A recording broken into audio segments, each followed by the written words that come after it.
Were you always aspiring to be a scientist, or did it happen accidentally? How was your journey? I born and brought up and in a village environment. At that time, the dream is like getting into a government sector. Especially 3 areas I just chosen actually. For every achievement, people understand that there are a set of challenges. There are certain barricades that you would want to overcome. You have to.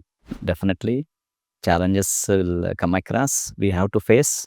I used to work even 16 hours actually. But still, I never feel like stressed actually. I enjoyed. As long as you are enjoying the work, we never look back for any kind of challenge. As a scientist, how do you really see that spirituality, which is seen as a spiritual treasure of India, does it resonate with the scientific world today? Because we think that we are in a very modern, scientific, and technologically advanced age. Working in a scientific organization, especially research-oriented organization, there are success as well as failures. During failure time, definitely it will be some stress will be there, demoralization, and sometimes it will go to depression. Spirituality will definitely will uplift the spirit of the individual. What really touched you? Is there a positive takeaway that you're taking away from here? It is my dream come true to reach this the divine place. In the other place and here is here the everyone will work with meditative mind. That we are seeing the result actually.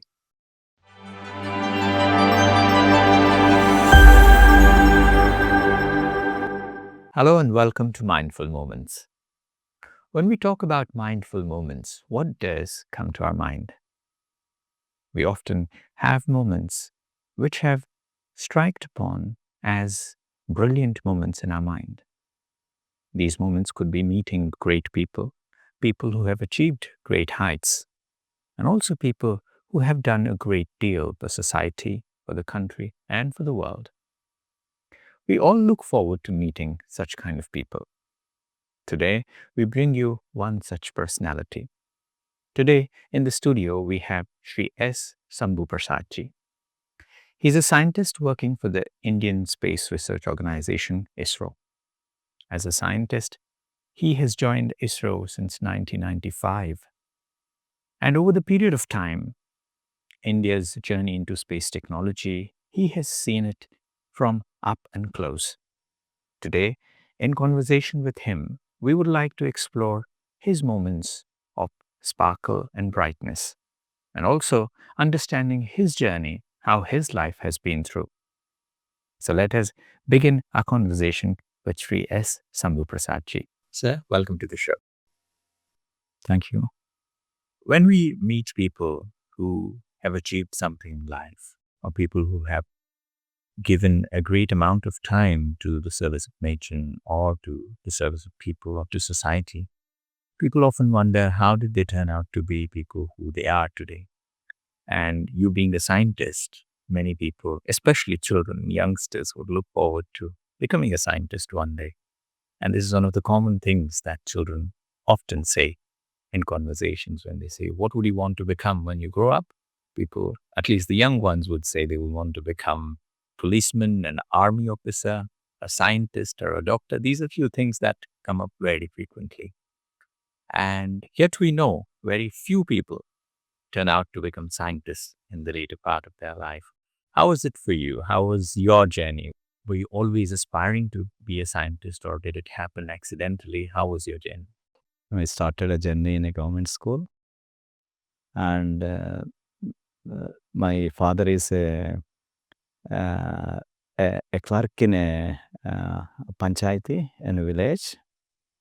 I born and brought up and in a village environment, and subsequently with my own interest on studies, I keep studying, and finally I just reached engineering.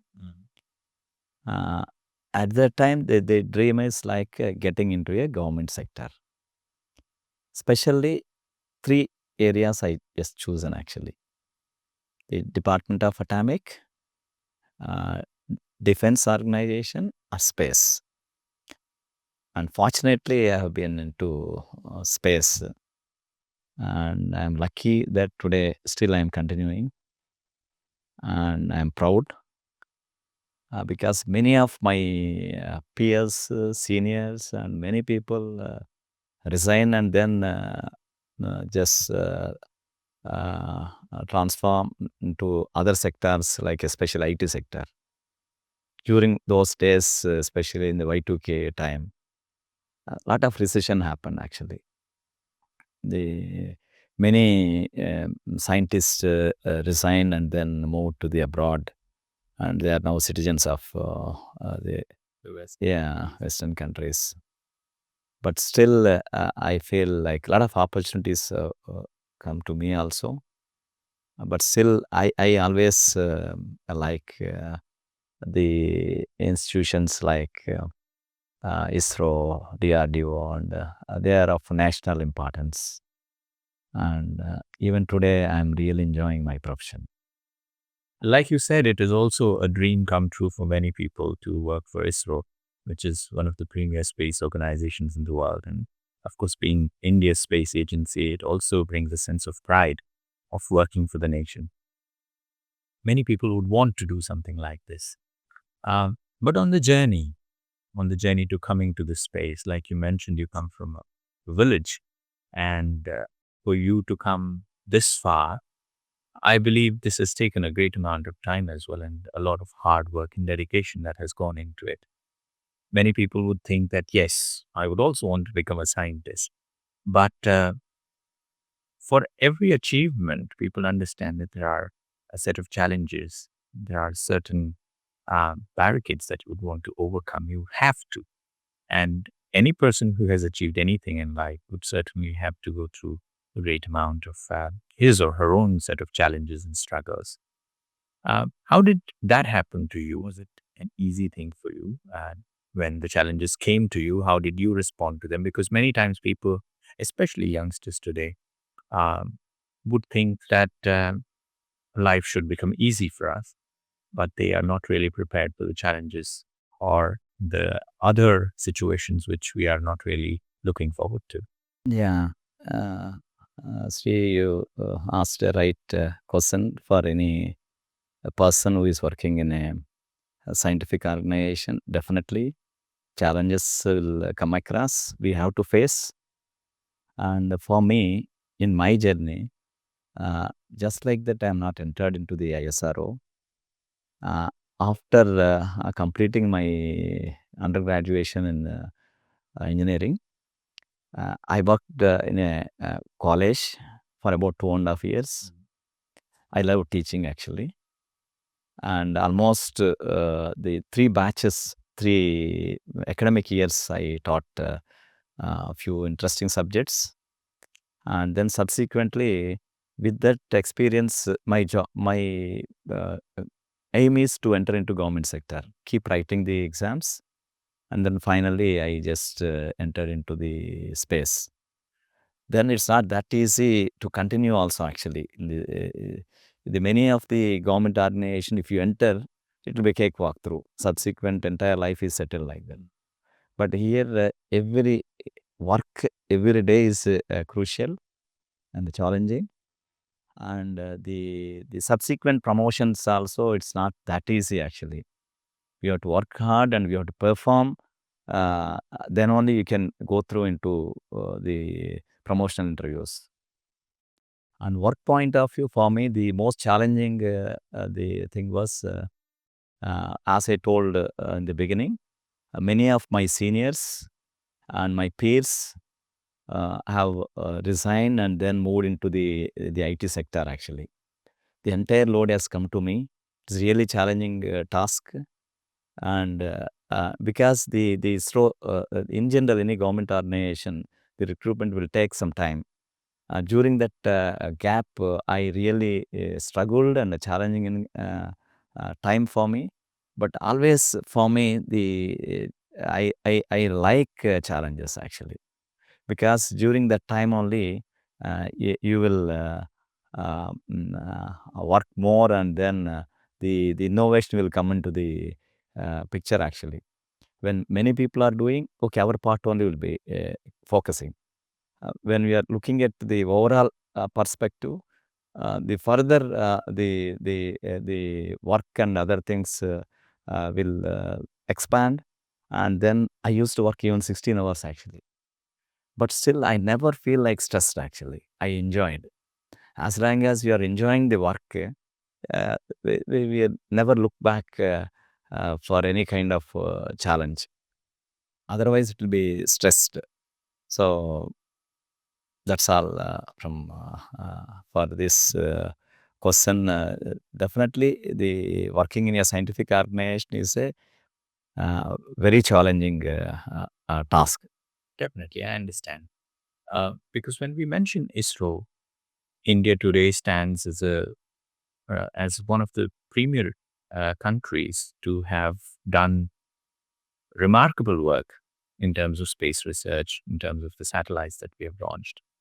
The work of India is acclaimed everywhere, but many people do not understand the challenges that come behind that kind of success, the kind of hard work and dedication that people have put through. And being a scientist, many people think that, okay, they're just sitting and doing research. But I understand that as a scientist, there is an aspect of experimenting, trying so many things differently, failing, and then not giving up. And again, um, focusing on what we are supposed to do. And like you mentioned, that even if you have to work for 16 hours, if you enjoy the process, if you enjoy the work, then there is no turning back. As a scientist, I would want to put a question to you, which many people might be interested in asking. Many people think that when you become a scientist, you only focus on science because that is what really matters to you, because your name or the tag that you have as a scientist makes you a man or a woman of science. But we understand that India is also known for its spiritual wealth. It is often referred to as the spiritual capital of the world. And people in the Western countries and different parts of the world have actually been looking forward to India. Many tourists who come to India also come for spiritual tourism. They want to learn yoga, meditation. These are the things that the world has looked upon to India as well. So, as a scientist, how do you really see that spirituality, which is seen as a spiritual treasure of India, does it resonate with the scientific world today? Because we think that we are in a very modern, scientific, and technologically advanced age. Definitely, because the working in a scientific organization, especially research oriented organization, there are success as well as failures. During failure time, definitely it will be some stress will be there, demoralization, and sometimes it will go to depression. Spirituality will definitely will uplift the spirit of the individual, especially during failures, and it is highly essential actually, in my opinion. Recently the government policies and all, the international day of yoga and all is being compulsorily has to be organized, and we are finding the change in the employees or the scientist mindset. They are really happy, and the spirituality should be uh, part of the organization policies. If you implement the research and spirituality together, uh, their open mindedness and focus, the innovation things will be much faster actually. We can even the groundbreaking breakthroughs we can come through in a much faster manner, because researcher or scientists requires some idea and some kind of the enlightenment.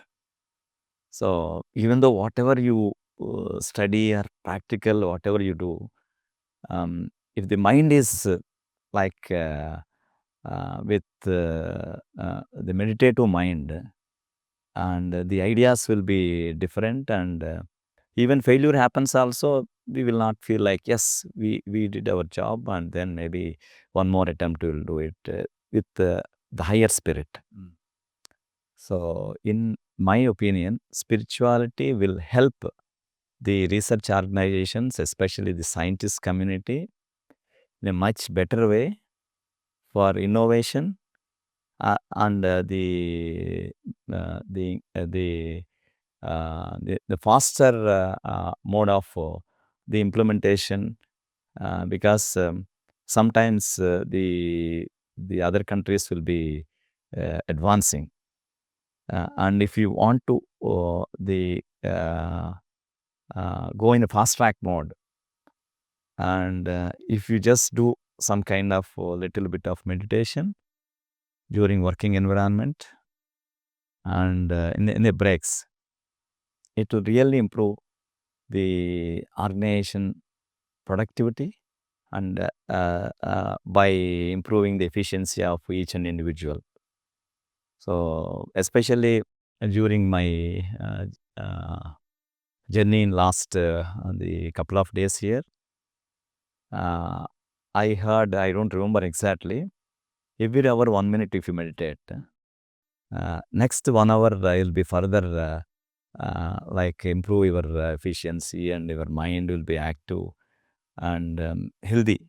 See, at the end of the day, if mind and body work together, the results will be different. And personally, I experienced. Wonderful. Since you mentioned about the last few days that you spent here, many people would want to find out about how a scientist, a person of science, would see what has been happening here at the Brahma Kumaris. Over the last few days, you've had opportunities to interact with people, to see things, how they're running here in the Brahma Kumaris campus at the headquarters. Um, Many people would like to know your experience and your understanding of what did you see here, what really touched you. Is there a positive takeaway that you're taking away from here? That would be something interesting. Yeah, it's really wonderful to share my experience. It is my dream come true to reach this the divine place. Last 15 years, I am thinking of coming actually. Due to my preoccupation or other responsibilities, I could not make it. Thanks to the Lata sister, Sulurpeta, she has invited me and a few of my colleagues, and especially my director. And this time I just, because it will exactly match into our Space Week celebrations. We celebrate from October 4th to October 10th actually. But this time I decided, and I informed the management that I want to just go there. And coincidentally, my director supposed to come actually. Because of the specific celebrations, he told, you represent SHAR Center Sriharikota. Like that, he just, then I felt very happy. Otherwise also I decided.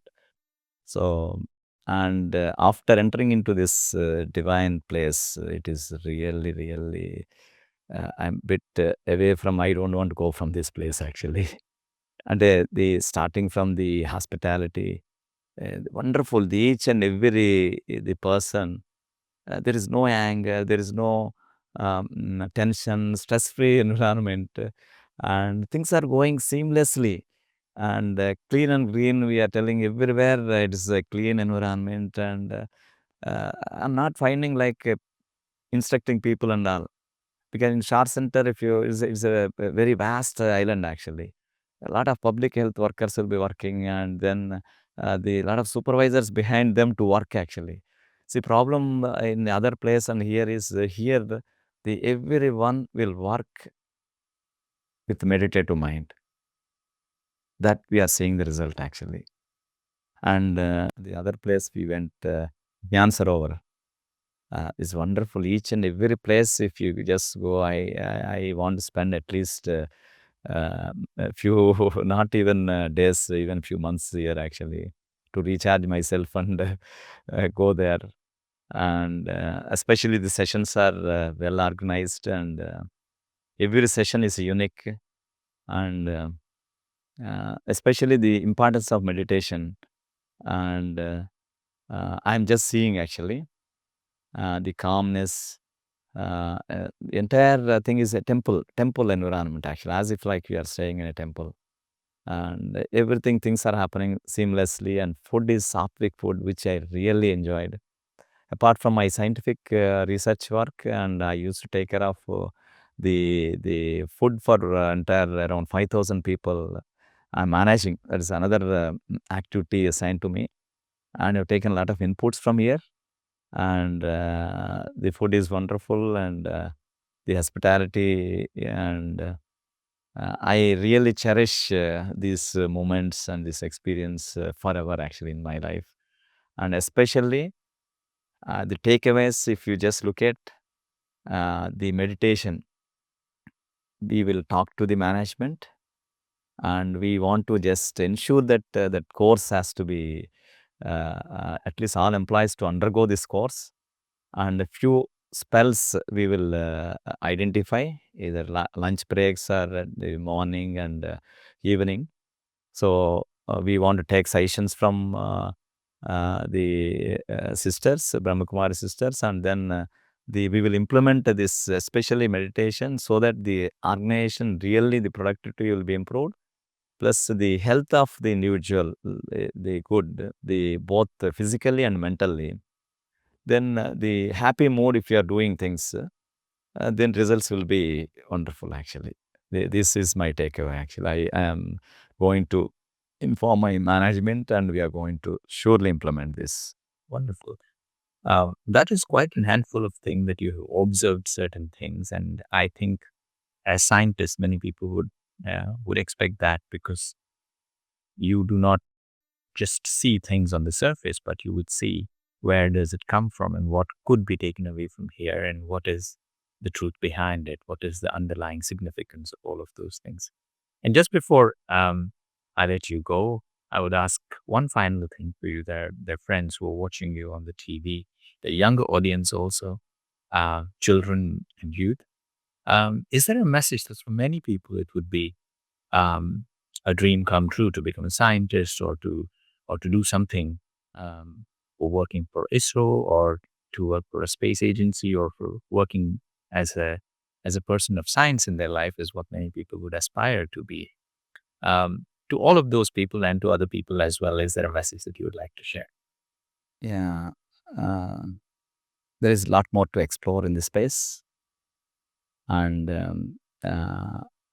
the basic sciences are very much essential for this research, and all core branches of engineering are essential. And there are many things to do, many things to explore, and request all the younger minds to come forward and join us and explore this uh, the vast field of the space. Thank you very much, sir, for coming and joining us today. And I believe in this conversation, there are so many takeaways that we all have gathered for ourselves, and our friends who are watching it on the TV and listening.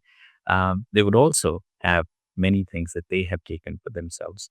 And like you said, you've had a wonderful time here and you've enjoyed your stay here and you've had a nice experience. We would like to invite you to come back again. And we would also invite you to come back and share your experiences again, time and again with us.